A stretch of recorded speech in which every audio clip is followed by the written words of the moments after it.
పక్కన ఒక మూగ బొమ్మవే శిలగా నిలిచేవే. చేసిన కర్మను అనుభవించమని నన్ను వదిలేశావే. అయితే నీకీ మొక్కులు ఎందుకు? ఏటైనా ఈ జాతరలు ఎందుకు? ఇక నీకీ గుడి ఎందుకు? ఆ గోపురం ఎందుకు?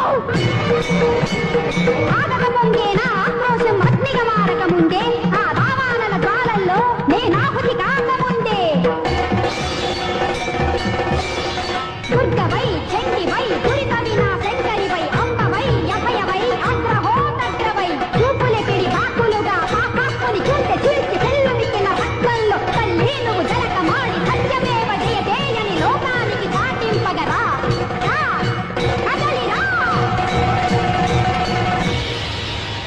నా కన్నీటికి నీ మనసు కరిగి కదిలి రాకపోతే నా రక్తాన్ని నైవేద్యంగా పెడుతున్నాను, తీసుకో.